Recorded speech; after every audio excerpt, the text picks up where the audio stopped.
I fell in love with racing because of the Cheltenham Festival. There's nothing like it. I think it's what you look forward to all winter. It's what keeps you warm through the winter. It's what gives every Saturday during the winter period extra significance.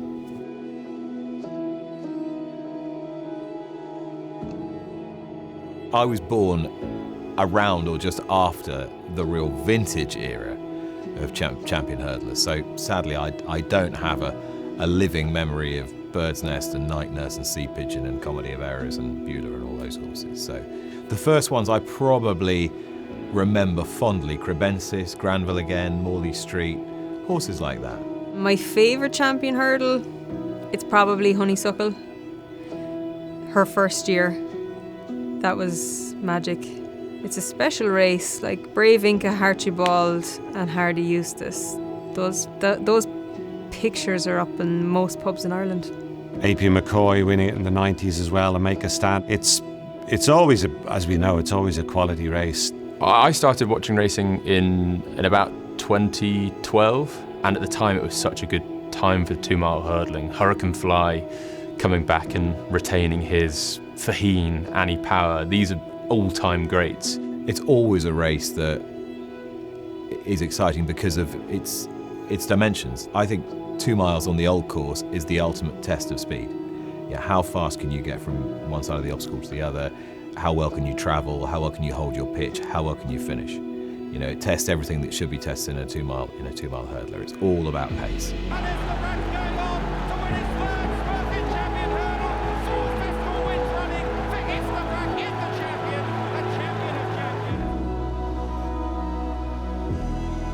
The Tuesday of Cheltenham,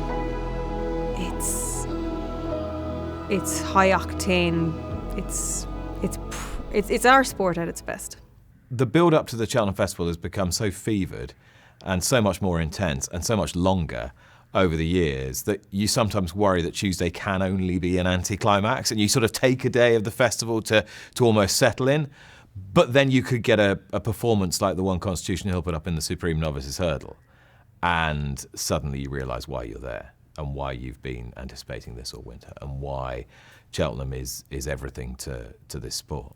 There are very few meetings, certainly in horse racing, that has as much hype and as much traction when it's preview circuits, social media and so on, than the Cheltenham Festival. And I think when you finally get to that situation where horses are coming into the parade ring for the very first race on the Tuesday of the Cheltenham Festival, people talk about the roar, but I think it's when you actually see the competitors and the athletes coming into the parade ring, I think there's that feeling that we are finally off and underway.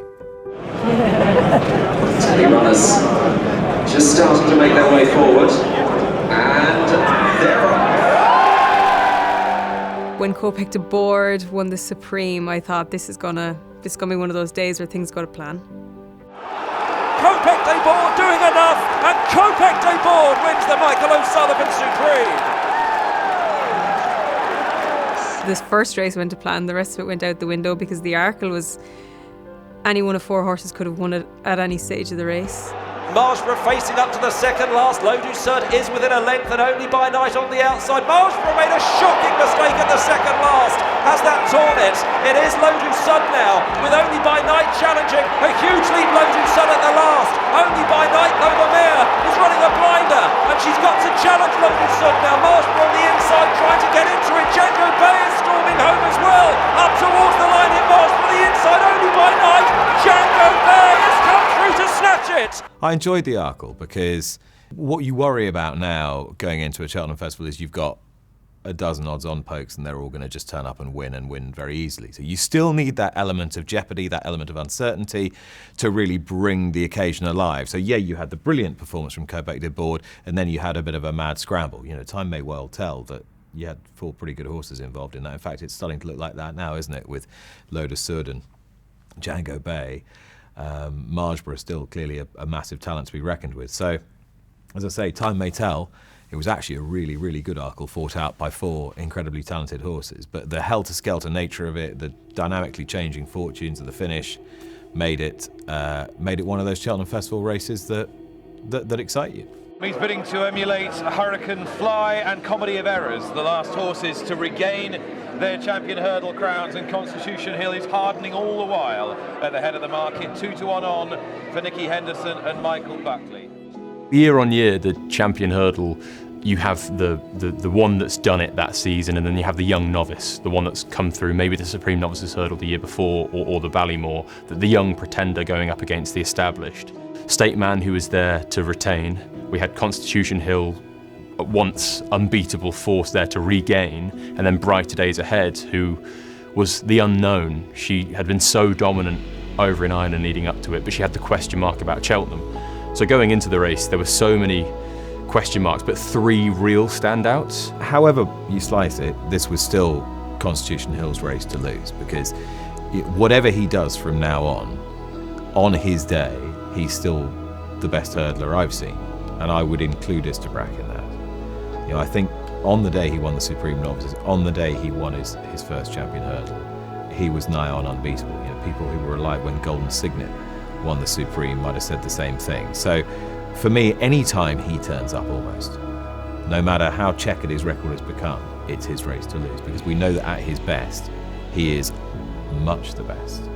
The State Man is a horse who's won so many races, and so many races so stylishly, but whatever he does, he'll always be slightly in Constitution Hill's shadow, because when they met on the square, State Man was dismissed.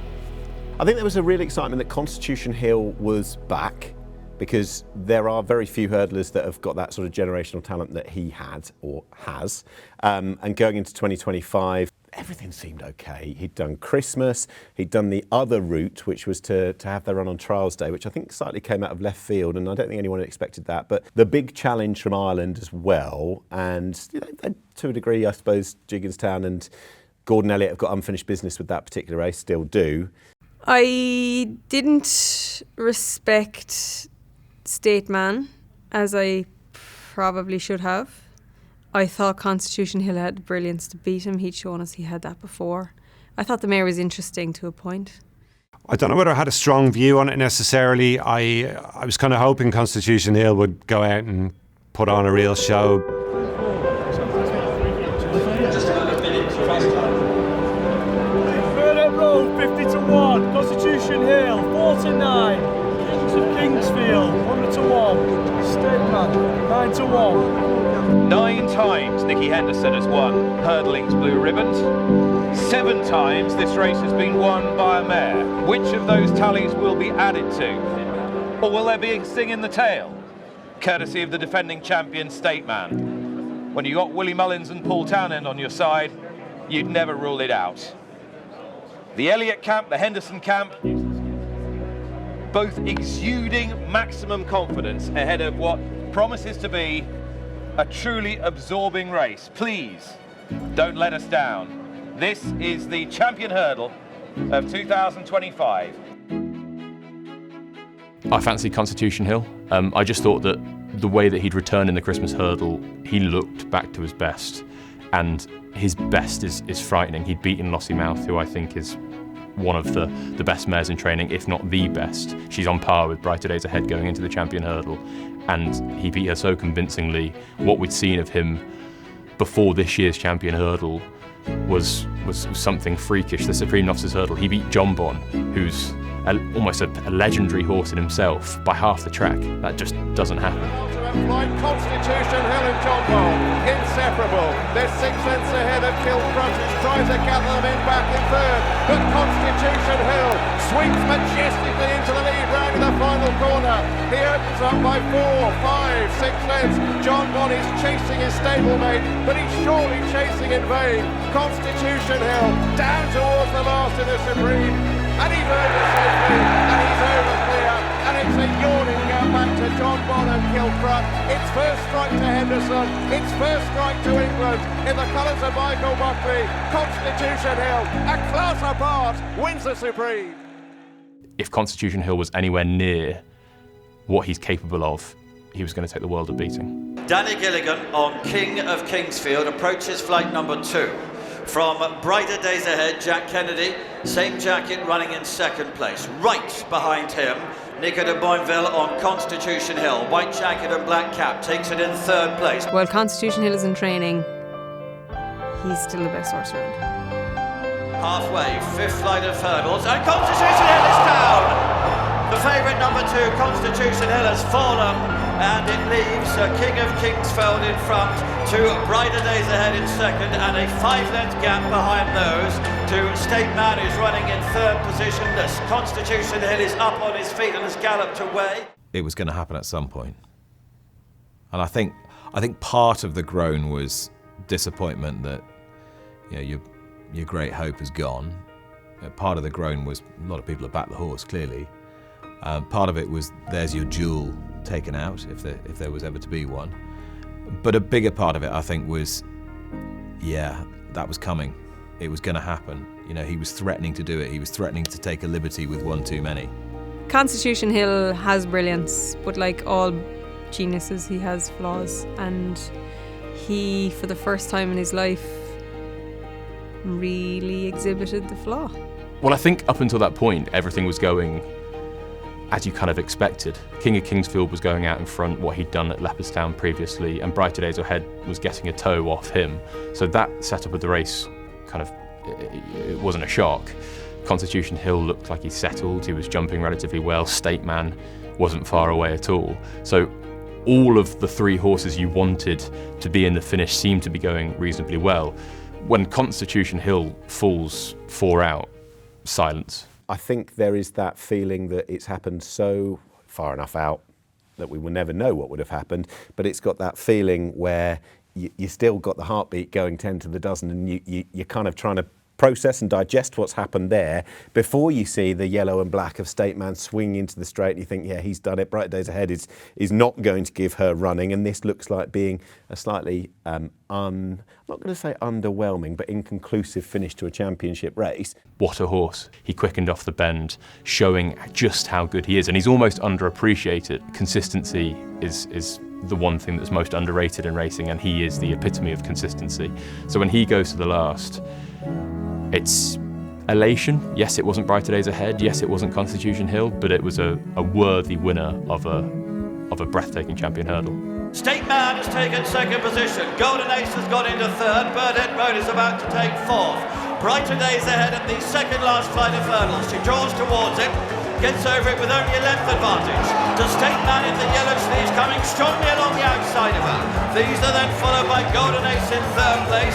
Burdett Road is behind in fourth, and they are clear to Winter Fog, and then King of Kingsfield. And on the left, the yellow sleeves of State Man has cruised through to the lead.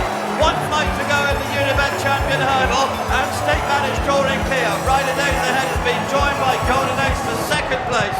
At the last flight, he's down! State Man has gone! And then he goes at the last, and suddenly who's won it? Winter Fog? What?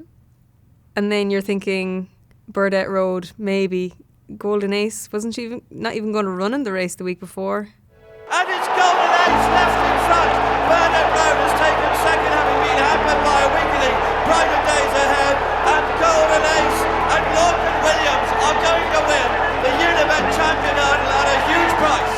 I think Golden Ace had a legitimate shot of being placed going into the race. You know, she'd had a season where she kind of started cold and warmed up and got better. And maybe that's the kind of mare she is, that she'll always peak in the spring. And had State Man not fallen, I don't think she'd have been beaten that far. I thought he was getting quite tired, and she was finishing with a bit of a rattle. Now, clearly he'd have won. With the way events unfolded, it was kind of hard to believe what you were watching, really. I know a lot of people thought State Man was going to win easily. I think he would have still had to work hard, even had he stood up at the last, because the mare was hampered and still came home pretty well. I don't think she'd have beaten him, but I think she would have at least made him work for it. Pick your jaw off the floor after the most dramatic champion hurdle you will ever see. The air was released from the balloon 4 out when Constitution Hill did what he's often threatened to do. Just be too bold, clip the top and come down, he galloped away. Then State Man was set to defend his crown, rivalless, till he came to grief at the last. And all that leaves Lorcan Williams wondering how Have I won the Champion Hurdle?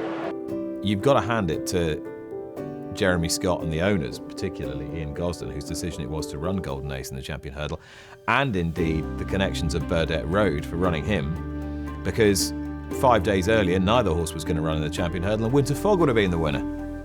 Fancy that. It makes me, I'm not going to say smile, but it certainly resonates with me when you get the drama, the buzz, the excitement that you can feel from the crowd, whether you're there or not. The hush when Constitution Hill comes down, so too State Man as well, and that almost feeling of a sucker punch among the however many 10,000 strong crowd there is when the 25-to-1 shot, completely unheralded, comes through and wins it. They can't believe it, and that's the thing. You don't need a VAR replay and things like that. You can have that spontaneity. You can have that moment where you go, did that really just happen? Well, I remember going to see Jeremy Scott, I don't know, 15, 20 years ago when he had gone to lunch, start favourite for what was then the Sun Alliance Chase. And there was something incredibly romantic about the story then, and it didn't quite come off for them, but he was a terrific horse who did very well for the yard in due course and indeed before that. So I've always known he could train, but to see him have a horse of this calibre has been a real thrill.